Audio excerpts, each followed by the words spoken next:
This is Link FM. And in the studio with me today, I have Taryn and Tanita from Tanita Creative Agency. Jeez, that was from Aesthete Creative Agency. Good morning. Good morning, Tanita. Hello, Taryn. Welcome back. I haven't seen you guys for a while. No. You were in when I was away. Is that right? Yes. You did come in. Yes, Karen did it. She did. Okay.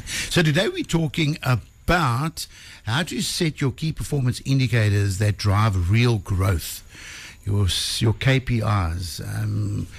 Question number one for Tanita today. What exactly are marketing KPIs? Okay.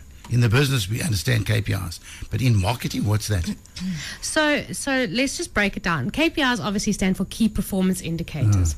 In marketing, it's basically the measurable targets that tell you whether or not your marketing's working. Okay.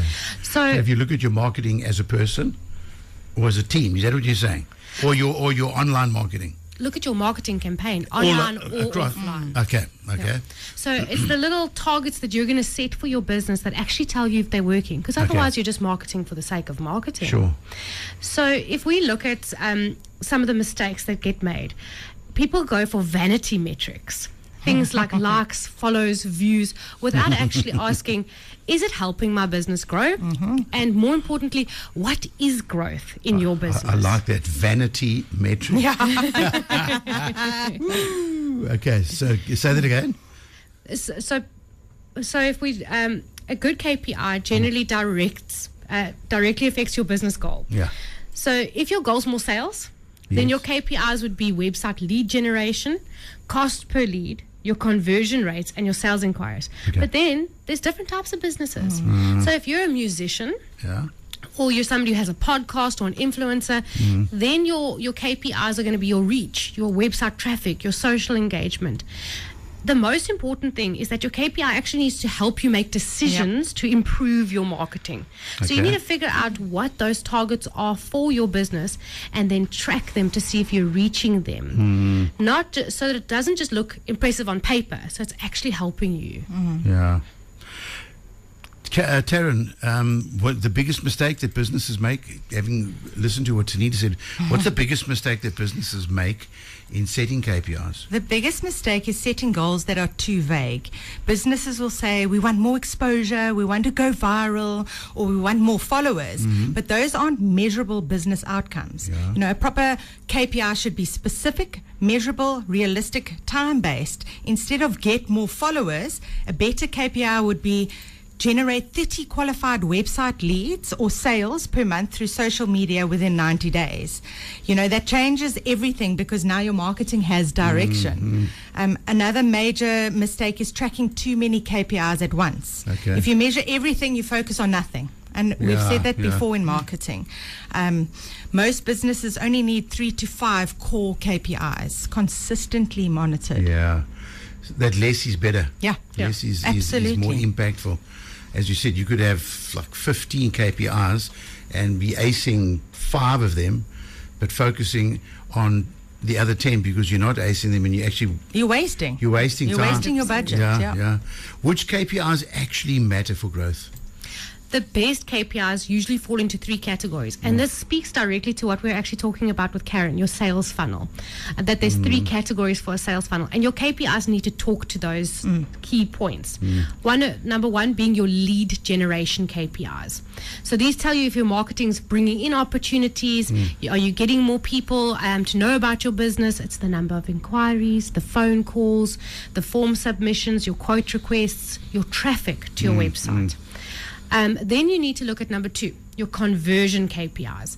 These show people whether or not people are taking action. Your website conversion rates, your cost per lead, and the sales conversion percentage.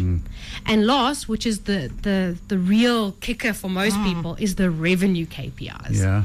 So your return on your ad spend, your revenue generated from a specific campaign, not from your marketing as a whole. You need to actually break it down and go, how much is each of my marketing campaigns making for me, and which ones am I just wasting my time on? And for example, if a campaign is getting 100,000 views, but only generates 5 sales, it's really not helping your business grow, and you're wasting a lot of money here. Sometimes a smaller campaign with fewer clicks but better quality leads performs way better financially. That's why businesses need to focus on more profitable metrics instead of the popular metrics. It just sounds all like very confusing. In that, who does the tracking of all of this? Whoever's in charge of your marketing department. Yes. So if you've got a good marketing executive in your company, then they're would know how to track all of these this. leads and analytics for you. And if you're starting out yourself, it could seem really overwhelming to track these things, but it's really quite important. Otherwise, you're just throwing an empty line in the water and hoping for the best. Taryn, how often should businesses review the KPIs? Ideally, minimum once a month. Marketing changes quickly, especially online. I mean, we all know this. If you wait 6 months to evaluate performance, you've probably already wasted budget. Sure. A monthly review helps businesses identify what's working, what's underperforming, where money should be shifted, which campaigns deserve more investment. But there's another important point. Don't panic too early. A lot of people expect instant results from marketing. Good marketing is data-driven and optimized over time. You need consistency long enough to identify patterns. The businesses that grow fastest are usually the ones making small improvements consistently over time. So that tweaking it all the time until you've got that. Tanita, last question. Your advice. What advice do you have for businesses that want you to better marketing results like right now? Like immediately. We don't have patience. We don't want to wait. We don't want to tweak. We want it now.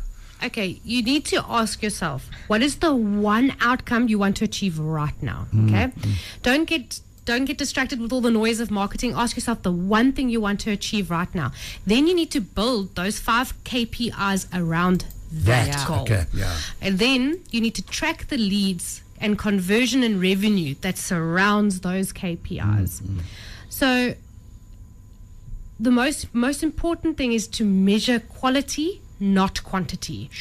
10 good leads are worth more than 10,000 random views. Also, make sure that everything talks to each other. We've said this 100 times. Your website, your social media, your Google presence, your advertising and branding, they all need to talk to each other and have the same goals. Everything should support the same objectives. Marketing works best when it's strategic, measurable, and consistent. And then, if your marketing looks busy but isn't producing results, it's time to rethink your KPIs, guys. And if you're tracking your analytics and you're overwhelmed by it, or you haven't been tracking it, or you have no idea what I'm talking about, you don't know what analytics That is going to be my next question. For somebody who listens and like, I have no clue what they're on about, what then? Well, get hold of the A-team. We can definitely help you out with that. The A-team. Because for somebody who's doing their whole marketing strategy and trying to set those KPIs and doing it alone, it's a daunting task. Yes, it can because be apart very from that, you also got to focus on making sure that you've got money in the bank, that that things are still ticking over. And this, to me, almost sounds like it's like a full-time position. I'm just saying, but maybe it's not as hectic as what it sounds. If you're a small business, you don't need a permanent marketing executive in your company. Exactly. But you do need a team on your side. You need somebody to be looking into these things. Otherwise, you're shooting blind. And you guys can do that. Yes. So we do that on a monthly basis for clients, where we do analytics and reports and improve campaigns. I mean, something like Google advertising, for example. If you're not checking in on your Google advertising results, at least in the beginning, you should be doing it, to be honest with you, every second week. Okay, so that you can root out the dead keywords or the keywords that really aren't giving you fruition. So things like if you're somebody who has a health product like collagen, for example, if people are Googling what is collagen, that's not technically resulting in a sale for you. Or recipes I can use for my collagen smoothie. Those search results aren't helping you in the long run. So you really need to be tracking the results for your keyword searches so that you can actually get rid of these dead leads that are going nowhere and put that marketing fund into the leads that are going to actually result in those sales. All right. Thanks, girls, for your time this morning. Thanks for having us. Where do we find Aesthete Creative Agencies? as always? We are Bonza Bay Road. 42 Bonza Bay Road. Online, aestheteca.co.za, on all social media, or give us a call, 079 552 1847. Thanks, Tanita. Thanks, Taryn. Thank you very much. Cheers. Bye. Awesome. Bye. Bye. Marketing Matters was brought to you by Aesthete Creative Agencies.